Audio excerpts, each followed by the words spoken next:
Allez, bonjour à toutes et à tous les amis, j'espère que vous allez bien. Donc on se retrouve comme tous les lundis pour préparer notre semaine de trading. Donc on va faire un petit tour sur les annonces économiques importantes de la semaine. On ira faire un petit tour aussi sur le graphique pour voir si on arrive à trouver un setup de trading. J'en doute un peu de un parce qu'on n'a pas beaucoup d'annonces importantes cette semaine. Et de 2 parce que la semaine prochaine on a donc les décisions de baisse de taux du côté de la BCE et du côté de la Fed. Donc en général, une semaine avant, il se passe vraiment pas grand-chose sur les marchés, on est plutôt en range. Donc voilà, en plus de ça, on n'a vraiment pas beaucoup d'annonces importantes cette semaine, mais on va quand même faire un petit tour sur tout ça. Du coup, donc cette semaine, comme je vous ai dit, aujourd'hui, on est donc déjà férié aux États-Unis, donc attention, je vous déconseille de rentrer en trade. Il n'y aura pas beaucoup de volume, voilà. On aura juste donc ce soir à 18h l'investiture de Donald Trump.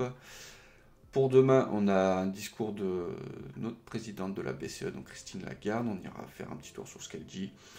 Ça risque de pas être trop important, hein, de toute façon, vu que voilà, vu qu'on sait entre guillemets qu'on aura une baisse de taux de 25 points de base pour la semaine prochaine. Je vois pas ce qu'elle peut dire de plus. Ensuite, jeudi, donc comme toutes les semaines, on aura les inscriptions hebdomadaires au chômage.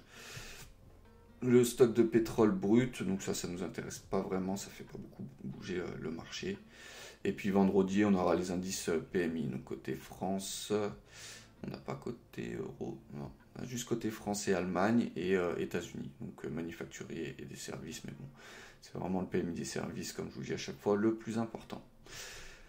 Voilà, donc comme je vous ai dit, une semaine assez calme au niveau des chiffres.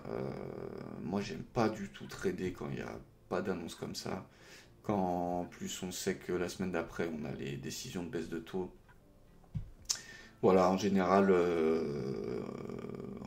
quand tu mets un ordre, ça vient juste chercher ton stop loss et ça repart dans l'autre sens. Enfin voilà, en gros, ça fait un gros range. Donc je vous déconseille vraiment de trader, en tout cas sur l'euro-dollar. Après, sur les indices, vous faites ce que vous voulez, peut-être avec l'investisseur de Trop sur le Nasdaq ou sur le S&P. Ça risque de bouger, mais voilà. Sur les anticipations de baisse de taux, donc on voit que ça a carrément bougé. Là, on est carrément à 99,5% des économistes et analystes qui pensent qu'il n'y aura pas de baisse de taux donc côté États-Unis pour la semaine prochaine. Donc la semaine dernière, on était plus aux alentours des 90%, 95% en fin de semaine. Donc voilà. Niveau du graphique, voilà, donc je voudrais. Voilà, on était jusque-là plutôt baissier sur l'euro-dollar. Là, je commence tout doucement à changer d'avis. La semaine dernière, on a eu beaucoup d'annonces qui étaient, donc par exemple les prix à la production, les ventes au détail et puis le CPI, donc l'inflation aux États-Unis, je parle, qui était plus faible que prévu. Donc, je commence tout doucement à switcher et à plutôt chercher des setups de longue sur l'euro-dollar. Voilà. Donc, on va attendre quelques confirmations quand même, mais ouais, je pense qu'il y aura du coup peut-être, voilà, jusque là, le marché pressait une seule baisse de taux pour 2025, donc côté États-Unis, donc qui était plutôt en juin, mais est-ce qu'il n'y en aurait pas deux du coup, avec l'inflation qui descend un peu plus vite que prévu, les prix à la production aussi, et puis les ventes au détail aussi. Donc voilà, je commence à changer un peu d'avis sur l'euro-dollar. Donc voilà, je pense que moi je vais commencer à chercher des setups de longue au lieu de chercher des setups de short. Voilà, donc en weekly, pas grand chose à dire sur le graphique. La semaine dernière, on a fait une bougie plutôt d'incertitude.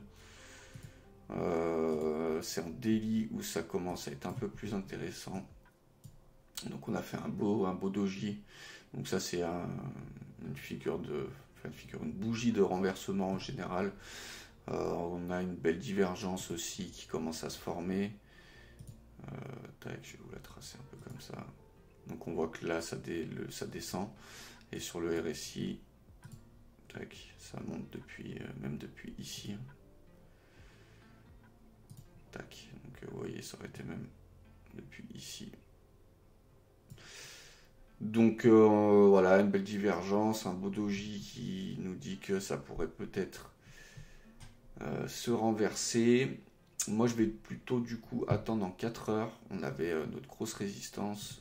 On va zoomer tout ça. Tac. Voilà, donc on avait ce beau support qu'on a cassé. Ça c'est, je sais plus quand c'était pour une annonce économique, je me rappelle plus exactement laquelle.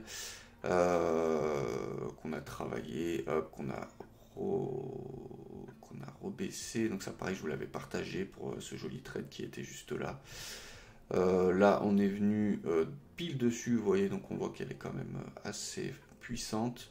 Donc voilà, moi je vais attendre qu'on repasse dessus, qu'on la casse, qu'on fasse un petit pullback pour, aller target déjà en premier lieu cette grosse résistance weekly qui est juste là.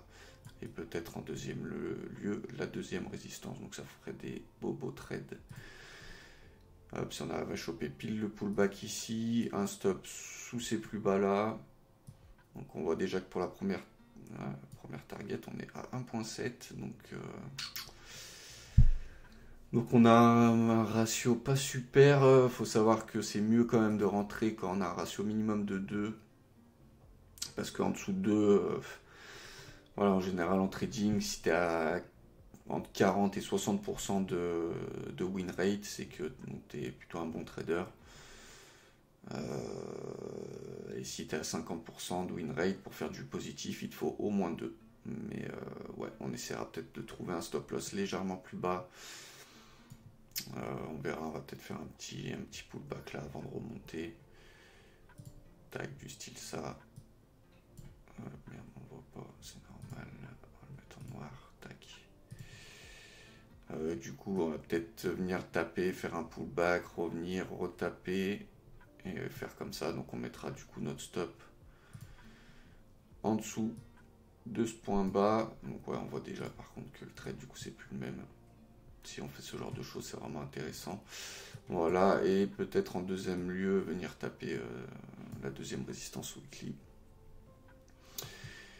Voilà le setup que j'attends. Moi je prendrais du coup pas un short sur cette résistance. Je vais préférer attendre qu'on la pète et qu'on repull back dessus, vu comme je vous ai dit qu'on a eu des annonces la semaine dernière qui sont quand même en faveur d'une deuxième baisse de taux au niveau de la Fed. Donc voilà.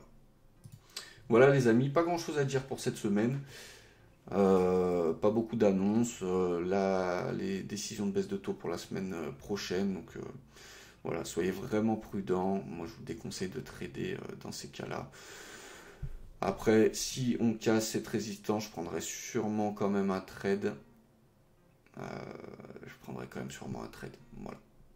Voilà les amis, n'hésitez pas à vous abonner, à commenter, poser des questions si vous voulez en savoir un petit peu plus sur le fondamental en trading. Et voilà, donc faites attention à vous cette semaine, ça risque de pas trop bouger. Et puis on se retrouve de toute façon un peu tous les jours, je vous fais des petits shorts YouTube sur ce qui s'est passé dans la journée. Allez, bonne semaine les amis.